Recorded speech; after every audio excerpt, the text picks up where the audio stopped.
Hello,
everybody. Can you guys hear me? Oh, okay. I think the little circles jump in now. Hope you guys are having a good Saturday. K-Braze, Bartman, Harsh Times, and Road Rash, thanks for being here. So we are talking about the Traitors, episode 8 of season 2. Probably one of my favorite episodes of the season. So the song is actually called I think it's called Dark Side by Neoni. So I'll put it in the chat. It was actually part of the soundtrack or the playlist for this show, so I was like, hell yeah, let's put it in the intro.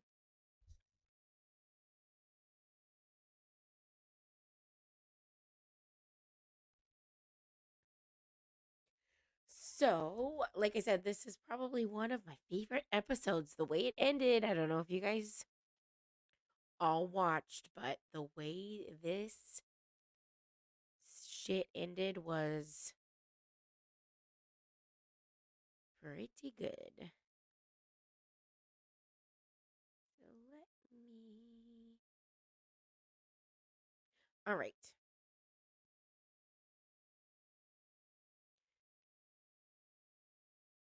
So we're going to get into episode 8. Let's get into it.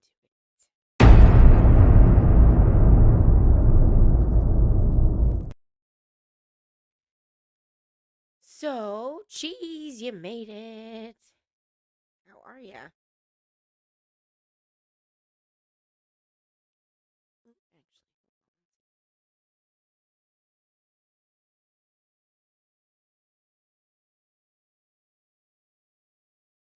Oh, hey, Emmy, no worries.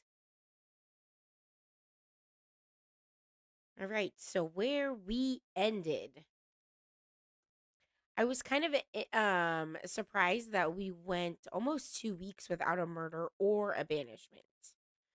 So the last person that actually exited was Dan. And then they tried to murder Bergie, but his murder was blocked. Oh, well, thanks, Road Rash. This is a show. K Braze wants to do a YouTube version of the Traitors. So the premise of this show is there is a group of traitors that are kind of like a secret society. Only they know who the traitors are. Each night, the traitors have to murder a faithful. So the non traitors are called faithfuls.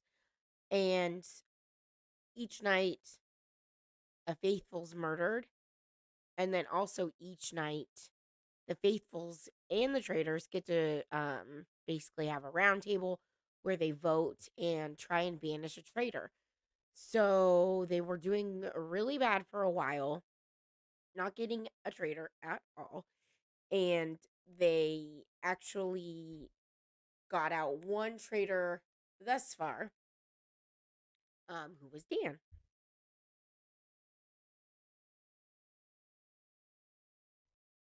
Oh, hey, SoFlo, thanks for staying up for me. I know, I went late.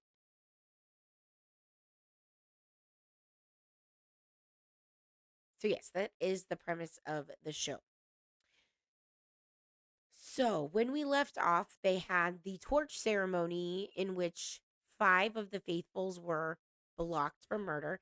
Hey, Gina, thanks for the song for SoFlo and I. That was actually very cool. Never had a song written about me, so thank you. Yeah, but the traitors actually murder the faithfuls, and it's kind of funny just because people are always like, "Oh my gosh, you should murder them. We should murder them." I can't kill them. They have a shield, and it's just like very, I don't know, it's jarring to hear all the time, but you get used to it, I guess. Oh, let me move this up a little bit so we can see it because the banner's there. All right.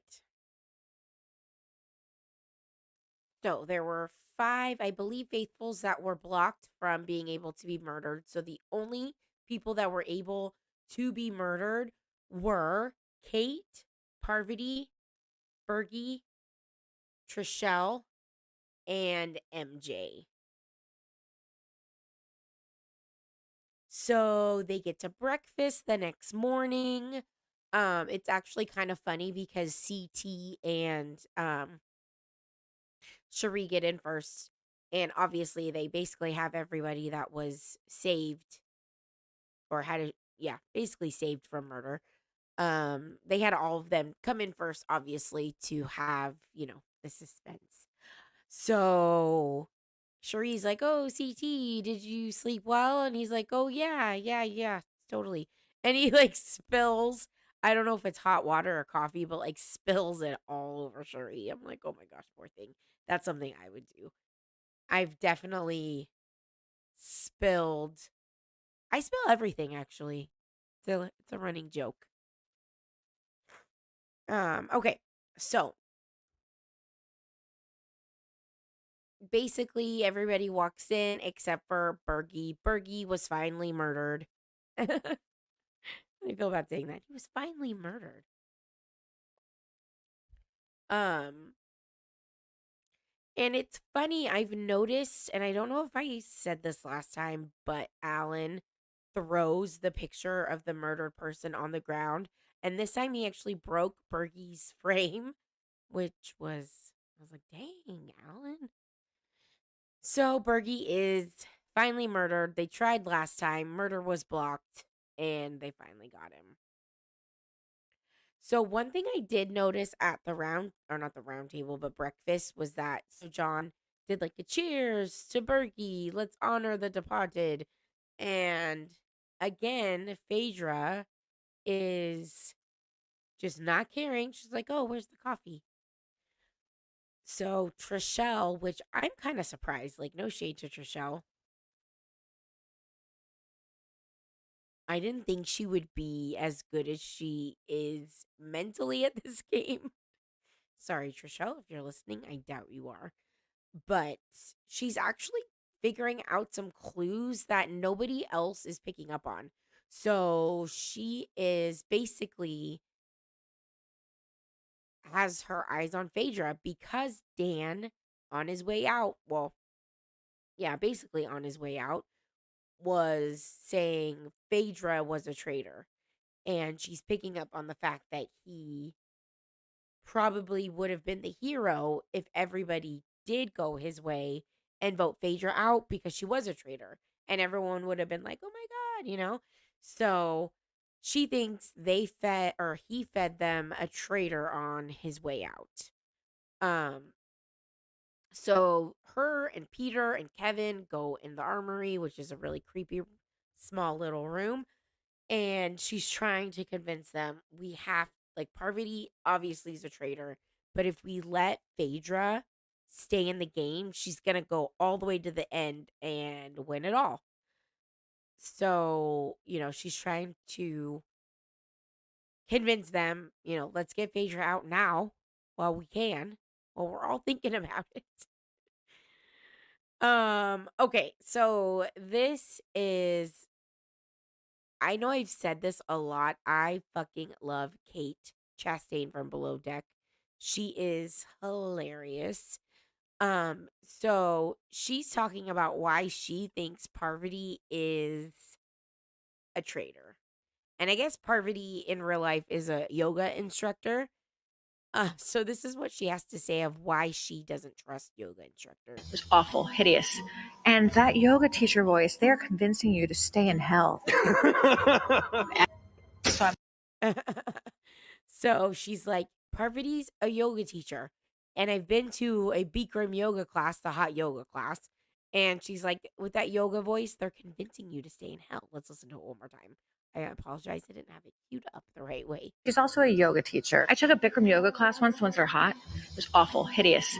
And that yoga teacher voice, they're convincing you to stay in hell. They are convincing you to stay in hell. I know she does kind of look like Jessica Simpson. She is from Below Deck. If you've never watched Below Deck, oh my God, it's hilarious. So she's like, yeah, I don't trust Parvati. She's a yoga teacher. They convince you to stay in hell. And I've taken Bikram yoga before, and that shit is no joke. I know SoFlo's a yoga a yogite. Is it or a yogi? Right? That's what they call him. So, anywho. So Peter's gonna pull okay, say this 5 times fast. Peter pulls Parvati aside. Peter pulls Parvati aside. And he's like, okay, I don't think you're a traitor. I think we should work together. I think Phaedra's a traitor.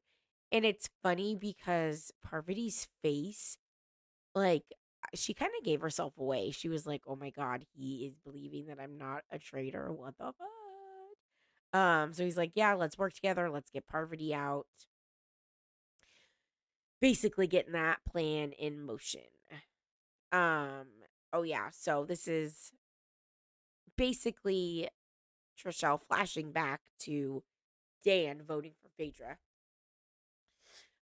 So Alan tells them that there is a cabin, or so actually he is a guest staying at a cabin, and I have to rewatch the first season because I don't remember this part of the cabin that Kate remembers.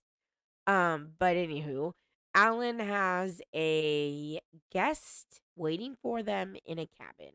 So on the way to the cabin, Trishelle is telling everybody, listen, Phaedra is a traitor. I have a notebook. I've written down notes. I'm born Betty. I have a binder.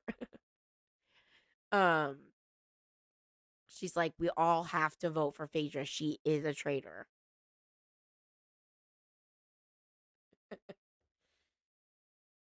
Oh, so yeah, nope. Nope. I know yoga's crazy. Oh, cool. Yeah, I do that for everything. Thanks, Gina. Yoga is okay when there's fruit on the bottom. Cheese, I think you're thinking of yogurt, but close. Okay. So they pull up to the freaking cabin, and if you're a Big Brother fan, you know who this is. Dr. Will. He was one part of Chilltown from Big Brother. Him and Boogie. One of the most legendary Big Brother players there are. So he is Alan's twisted ass guest in this weird ass cabin. But he did have some really cute dogs. Look at the doggies. They were like wolf dogs.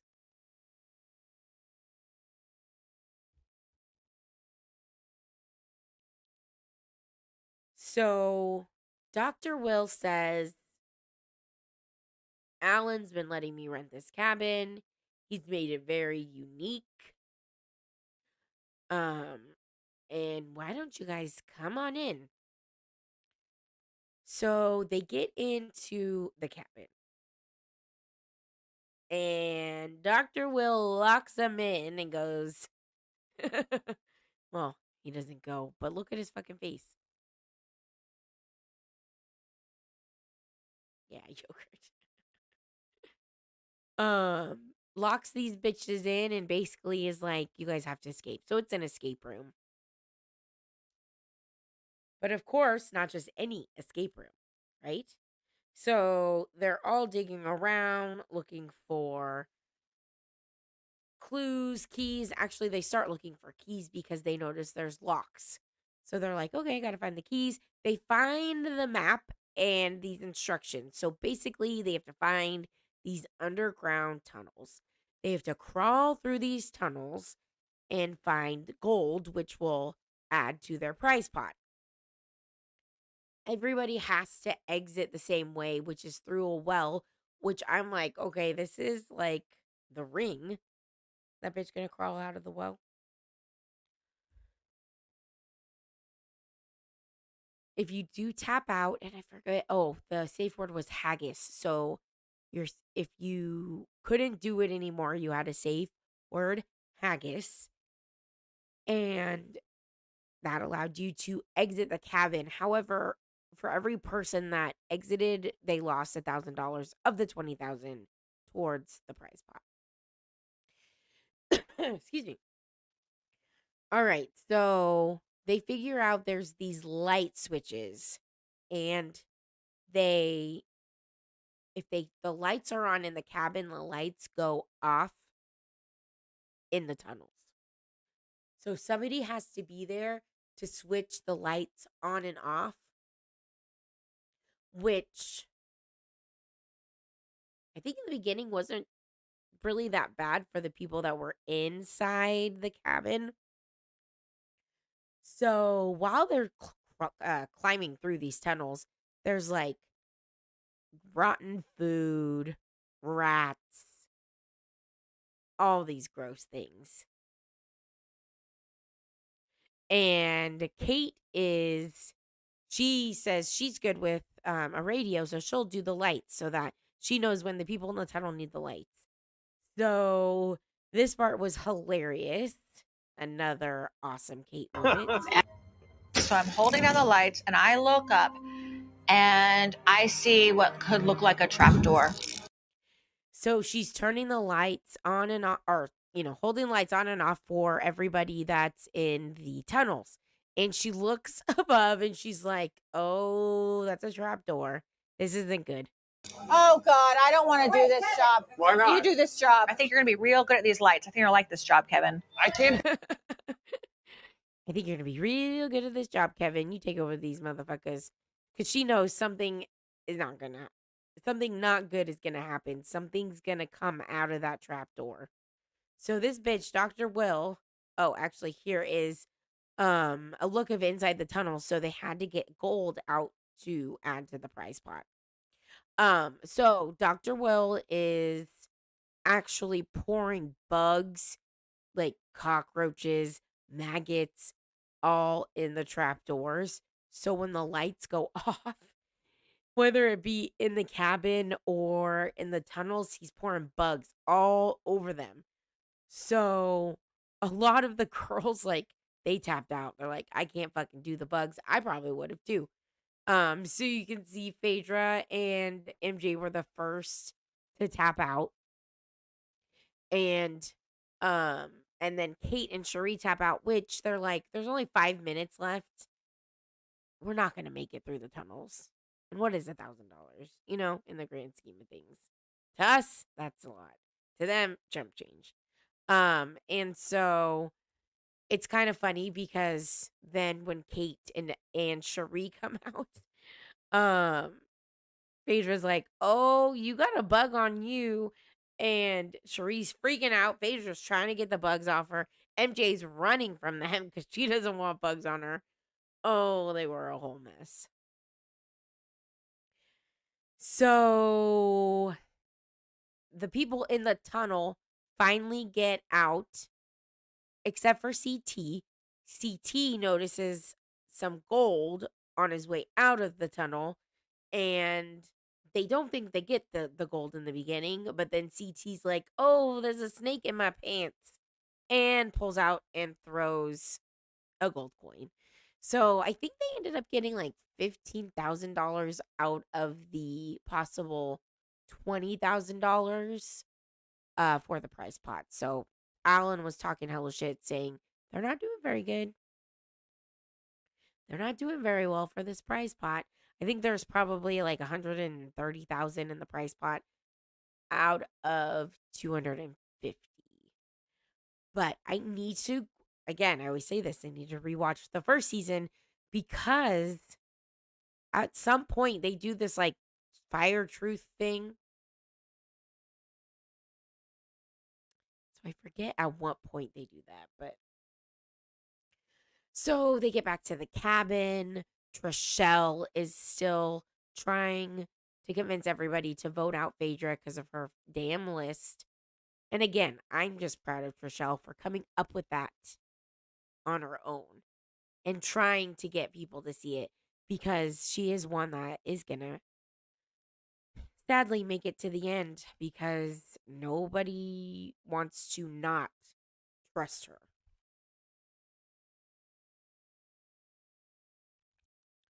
So Trishelle has like a meeting in one of the rooms, and it's so awkward because Phaedra walks in and everybody kind of walks out like, "Oh, right. Well, my mom's calling." So they start like walking out, and poor things like, well, that's weird. She's like, "Today's weird." But what was funny is she had no idea anybody was even thinking of her, which I mean, I guess it's nice to be that oblivious, right? Alrighty, so round table goes. The only two people are talking about are Phaedra and Parvati. Parvati unfortunately ends up getting banished. So the faithfuls got another traitor. They're very happy. They have their congratulatory drinks. And then poor Phaedra has to go to the turret by herself, which that kind of sucks. I was like, that would be super lonely. But Alan comes in and says, you get to give somebody an ultimatum. You get to basically tell somebody, I'm going to murder you or you have to be a traitor. And I kid you guys not. I looked at my husband and I said, she better fucking choose Kate. My face wasn't exactly like that. I was like, she better fucking choose Kate. Yeah, K-Race Parvati is banished. They got her. But yeah, I was like, they better fucking choose Kate. Or she better choose Kate. And she did. So, Kate might actually get to become a traitor. I think she's going to say yes. So Kate gets a letter that basically says, "You must go to the dungeon." And she's like, "What did I do? What's happening? Are you going to bring me champagne?" But I think she's going to, well, obviously, cuz otherwise she gets murdered.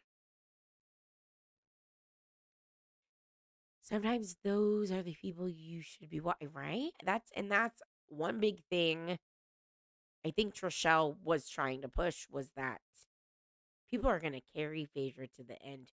We have to get her now because she has a band of people behind her, all the Bravo bitches and MJ, which I don't think the Shaws of Sunset was Bravo. I think that was E.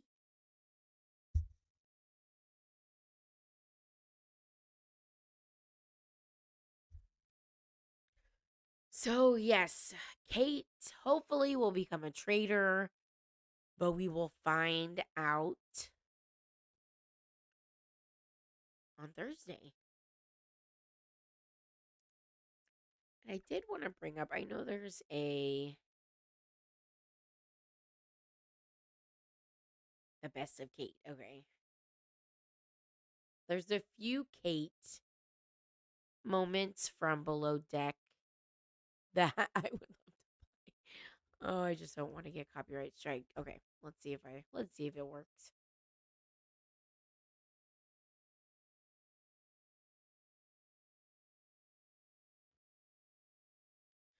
All right. Kate, don't get my hair wet. Chastain. Kate, don't get my hair wet, Chastain. So this is the show she is from, Below Deck.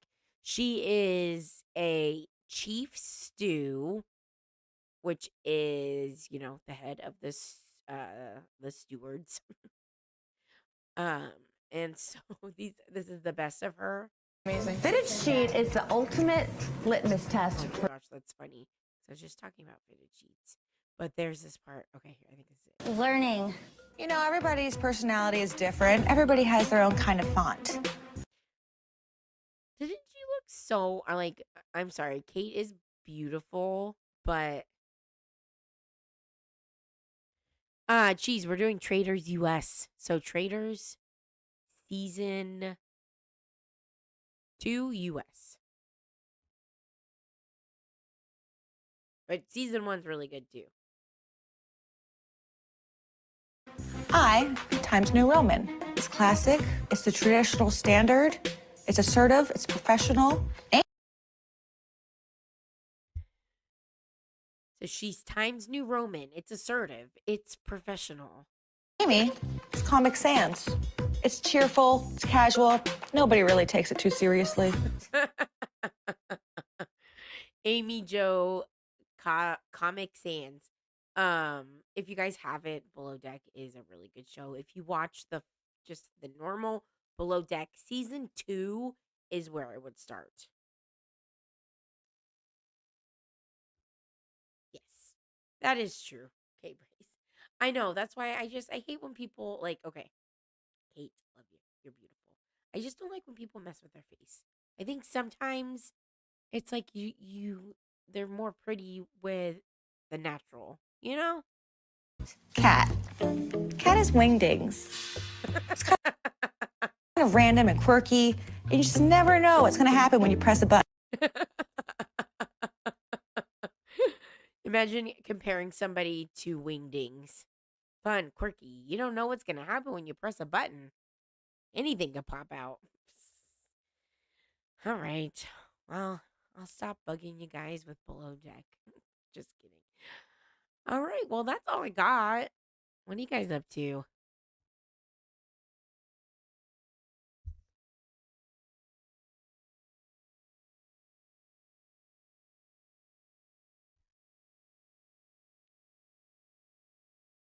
It was short. I can't play a lot of clips anymore. I got flagged again. So I don't want to be on the naughty list. But what other reality shows do you guys watch? I may do a poll because I want to start covering another one. I know we started 90 Day Fiance with SoFlo, um,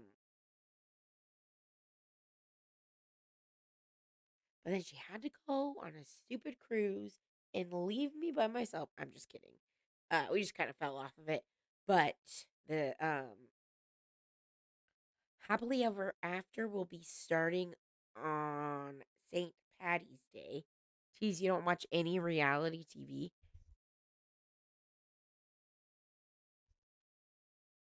See, reality TV was my, guilty pleasure. You know how people come to YouTube for the drama and they like to be in the chat and just watch the drama happen. That's how I feel about reality TV. It's like a train wreck. You just can't stop watching. The Great. Oh, thank you. I know. I'm glad we started that.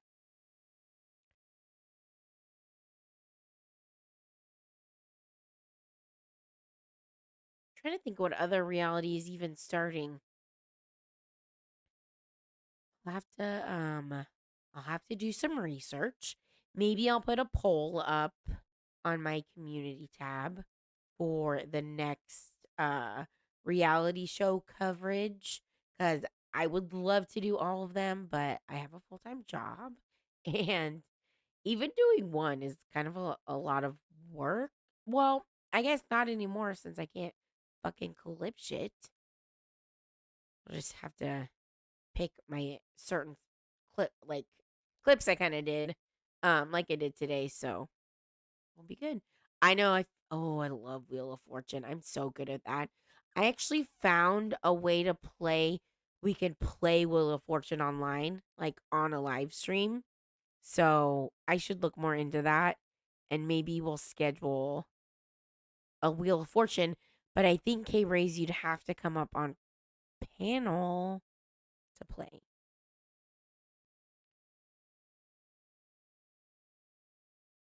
Oh, okay. Did you ever watch The Osbournes? I loved that show. That show was hilarious. I know. Okay, I know. I've been waiting for Emmy to kind of take the wheel on that one, but if she doesn't hurry, I'm gonna have to steal it.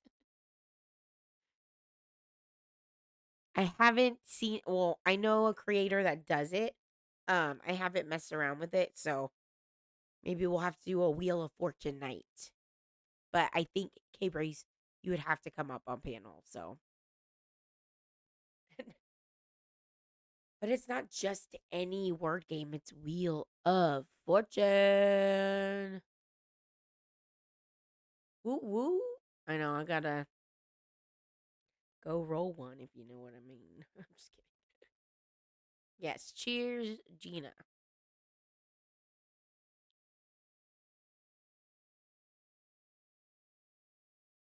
Can fill the saver life. I feel like I'm not very good at spelling either cheese, but the fun part of Wheel of Fortune is you just kind of gotta know phrases.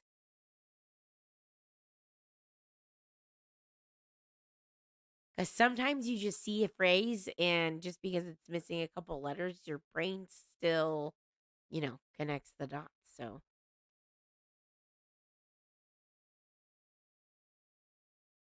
I'll have to look into it. I'll have to look into it, and maybe we'll do it.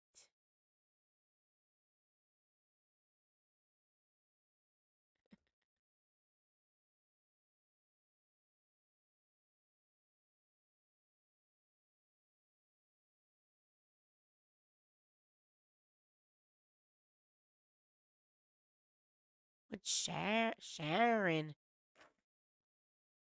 All right. Well, thanks for hanging out with me, guys.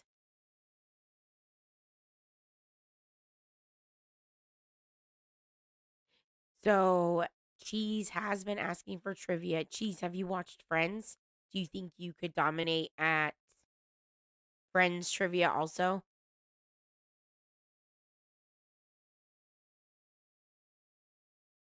My husband did say if I do Friends trivia, he might have to join and play. So, watch out, Cheese. There might be someone to come take the belt. Alrighty. Well, yes. Have a great Saturday. Thanks for hanging out. You guys are thebomb.com/org. Yes. We'll do trivia. You never saw Friends? Okay. Not a TV watcher. Okay. Well, we'll figure it out. All right. Thanks, guys. I hope you have a great Saturday. Be safe. Be kind. Wear your protective gear when you're traveling the streets of YouTube. And I'll see you later, or I'll see you another time. I don't ever slow up, no I don't take shit. I got no love for the fakeness. If you wanna play tough and wanna hate this, I'll always show up. I don't ever slow up, no I don't take shit. I got no love for the fakeness. If you wanna play tough and wanna hate this, I'll always show up and make a statement. I don't ever slow up, no I don't take shit. I got no love for the fakeness. If you wanna play tough and wanna hate this, I'll always show up and make a statement. Everything I do so instinctive and so passionate. Every word I move so descriptive like an adjective. I got a vendetta against people who patented being negative when you should be getting after it. I got facts over tracks, this and that. Spitting slow, spitting fast, I could roast, I could gas. Think I'm okay at last, but I don't know if that can erase all the past. And the pettiness, a reflection of the emptiness. Hilarious, you think you're worth my time, you're delirious. Mysterious, because you hide behind a fake exterior. Inferior, you know I'll always be a bit superior. Get off of me, this ain't no humble brag. I want you to hear words, you can say them back. I want you to feel free from the chains at last, and to believe in what you got, it was built to last, yeah. Now that I've been put through hell, I never got anyone's help. I had to do it all myself. I don't ever slow up, no I don't take shit. I got no love for the fakeness. If you wanna play tough and wanna hate this, I'll always show up and make a statement. I don't ever slow up, no I don't take shit. I got no love for the fakeness. If you wanna play tough and wanna hate this, I'll always show up and make a statement. Gonna learn the consequence of being incompetent. Mental health is confidence, dreams and some honestness. I'm not here to save the day, that's for you to take away. I could play a million mind games, but